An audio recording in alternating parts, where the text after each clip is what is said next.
क्या आपने प्रार्थना किया? इतने समय में सोचते रहे मुझे क्या बोल रहा है, मुझे संसार से अपने आप को, संसार के बीच में, अपने परिवार के बीच में हो। कुछ लोग मानते, कुछ नहीं मानते हैं, लेकिन आप दिल से अपने आप को संसार से क्या करना है?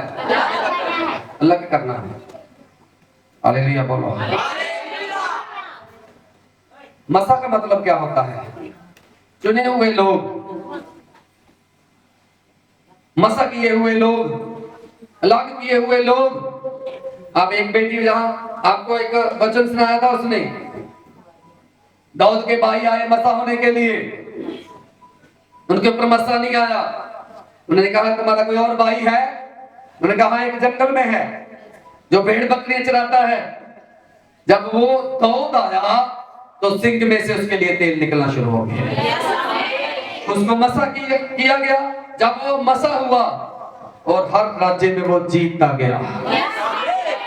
जब आप मसा होते हो, आपको अनाउंस किया जाता है, तो आप जीतोगे। आप लग किए गए हो। आप, इसका मतलब ऐसे नहीं है कुछ कि ले हैंड कर दिया, अनाउंस कर दिया, तेल लगा दिया। इसका मतलब परमेश्वर ने आपको मसा किया इस तेल से अलग रहने के लिए। आप ताश खेलने वालों के बीच में नहीं बैठ सकते। आप ठट्ठा चुगली निंदा करने वालों के बीच में नहीं बैठ सकते। आप शराबियों के बीच नहीं बैठ सकते। आपको अलग किया गया है। आपको, वो गप्पे मारते तो आप गप्पे नहीं मार सकते बड़ी बड़ी ठीक है, क्योंकि आपने अपने मुंह को, अपनी जीभ को अपने वश में रखना है। अब आप बढ़ेंगे, उस हाई पोजीशन पे परमेश्वर आपको लेके जाएंगे। जो अच्छा पढ़ने वाला बच्चा है, अच्छा मेहनत करने वाला बच्चा है, उसकी बुद्धि, उसका ज्ञान, मानसिकता सब बढ़ेगा। जो आलसी है, लापरवाह है, लेट लतीफ है, वो कभी पास नहीं हो सकता। प्रार्थना फिर करो जितनी मर्जी। क्या आपने ध्यान दिया इन चीजों के ऊपर, इन बातों पर ध्यान दिया?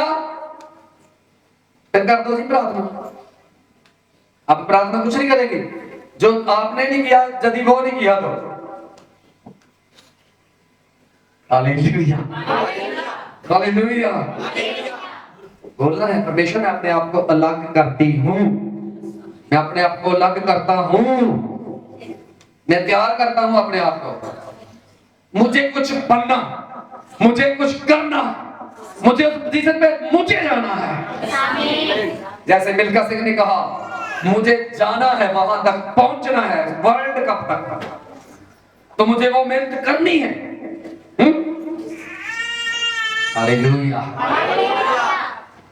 आप ये सोचो, मुझे आत्मिक बनना है, मुझे अच्छा विश्वासी बनना है, मुझे धर्मी बनना है, तो आपने संसार की बातों से अलग रहना, अपने जीव को वश में, अपनी बुद्धि को वश में, संसार की हर बातों से जो बुरी है अलग करके रखना है। आज पाप जो बढ़ गया है, क्यों बढ़ गया है? इसकी वजह से ज्यादा बढ़ गया है। Hallelujah, hallelujah. अगर आप परमेश्वर के चुने हुए हो, अगर आप कहते कि मैं चुनी हुई हूं, चुना हुआ हूं, तो आपको सचमुच संसार से अपने आप को क्या करना है?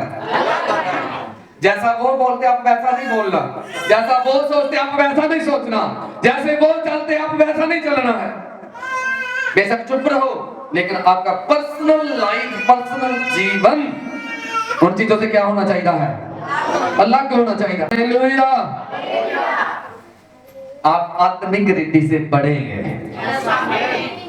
आप आत्मिक रीति से क्या करेंगे? बोलना है दिल से कि मुझे बढ़ना है प्रभु, आत्मिक रीति से मुझे बढ़ना है। अब यहूदा के पास बहुत पैसा ही था। यीशु मसीह का 12 चेलों में एक चेला था, उसका नाम था यहूदा इस्करियोती, जो गुथली थी पैसे वाला थैला उसके पास रहता था, ट्रेजरर वही था। वही मरा, खा लेंगे, रस्सा डाल के गले में, जब उसने लालच किया। जानती हो, चाबी आपके पास है, सब कुछ आपके पास है, लेकिन आप लालच नहीं कर सकते। लेकिन चाहे आप करोड़पति हो चाहे करोड़पति हो, लालच नहीं कर सकते। जितना है धन्यवाद करना, संतुष्ट रहना है, मेहनत करनी है, हाई पोजीशन पे परमेश्वर ले जाएंगे आपको। खतरनाक बात हो जाती है वो भी, वो भी जिसके पास पैसा होता है, जिसके पास घर का खजाना होता है, उसको ज्यादा चौकसी करना पड़ेगा उसको, कि उसमें वो चुराता तो नहीं, चुराती तो नहीं, अल्लाह तो नहीं करती, कहीं और जगह में तो नहीं हो जाता पैसा, सही जगह जाना चाहिए। तभी तो आप फाइनेंस में बढ़ेंगे, तभी तो आपको एक ओहदा मिलेगा, तभी तो आपको एक पोजीशन मिलेगी। जो घर में आदत थी वो ससुराल में वही आदत होगी। पोजीशन सही बनाने के लिए, सही पोजीशन तक पहुंचने के लिए आपको धार्मिकता के साथ रहना है, धर्मी बन के रहना है, अपने काम में, अपनी नौकरी में, अपने बिजनेस में वफादार रहना है, और परमेश्वर के साथ वफादार रहना है। अपने पैसे के साथ भी परमेश्वर के साथ वफादार रहना है, अपनी प्रार्थना के साथ भी प्रभु के साथ वफादार रहना है, अपने पर्सनल जीवन से, पर्सनल लाइफ से जो अंदर से होती है, परमेश्वर के साथ क्या रहना है, चाहे थोड़ा हो चाहे बहुता हो, जितना भी हो, पर्सनल लाइफ से परमेश्वर के साथ क्या रहना है, वफादार रहना है। जब आप परमेश्वर के साथ वफादार रहोगे तो परमेश्वर तो है ही वफादार, तब एक बड़ी पोजीशन पे परमेश्वर आपको लेके जाएंगे। क्यों दिया आशीष आपको प्रभु ने? क्या आपने महिमा दी उसके द्वारा परमेश्वर को? आप गाड़ियां मांगते हो, आप जमीन मांगते हो, आप नौकरी मांगते हो, क्या आपने ये प्रार्थना की कि इसके द्वारा मैं परमेश्वर की महिमा करूं? क्या उस गाड़ी के द्वारा कभी ग्लिसिया को कहीं हेल्प किया आने जाने में? क्या उस नौकरी के द्वारा अपना बीज बोया प्रभु के राज्य के लिए? अपने बिजनेस में प्रभु को शामिल किया, प्रभु को महिमा दी क्या आपने? यदि आप महिमा देते हो, अगला दरवाजा आपके लिए खुलने वाला होता है, एक बड़ा दरवाजा खुलने वाला होता है। क्या परमेश्वर चाहता है कि उसके बच्चे गरीब रहें, बीमार रहें, कमजोर रहें? तो कमजोरी की आत्मा को आपने दूर करना है, आपने एक बड़ा निर्णय लेना है। मैंने कई बार अपनी पर्सनल गवाही बताई आपको कि मैं अपने चर्च में अपने पास्टर के साथ कैसे वफादार। आज भी मुझे कोई आज्ञा दे, हुक्म दे, आज भी मानने के लिए तैयार होता। पिछले क्रिसमस में उन्होंने फोन किया, आप हमें अच्छे कपड़े बना के देना। मैंने ठीक है, मैंने पास्ट के लिए, पास्तानी के लिए बढ़िया कपड़ा, बढ़िया कपड़े का मतलब पेंट कोट लिया, और पास्तानी के लिए जो बढ़िया कपड़ा मिल सकता था पठानकोट से जाकर खरीदा और उसका कोरियर भेजा। इसका मतलब क्या है?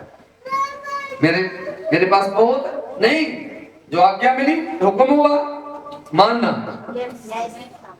मैंने तो आपसे कभी मांगा नहीं, लेकिन मैं बता रहा हूं आपको। अभी एक बच्चे ने कहा लेने वाले नहीं देने वाले होना है। लेने वाले नहीं, इसका मतलब क्या है? जो देने वाले हैं उसको परमेश्वर देता है, जो लेने वाले वो मांगने वाले हैं, जो देने वाले वो बांटने वाले हैं। आप क्या लेने वाले बनना चाहते हो, देने वाले? बोलो। आप बोलने में भी नहीं दिक्कत कर रहे हो तो क्या बनोगे आप? अगर आप देने वाले बनोगे तो प्रभु आपको देंगे। आप झूठा बनोगे तो गले में रस्सा लटकेगा। मांगते भी किस काम के लिए हो? यदि आप परमेश्वर की महिमा के लिए मांगोगे तो प्रभु को देना पड़ेगा।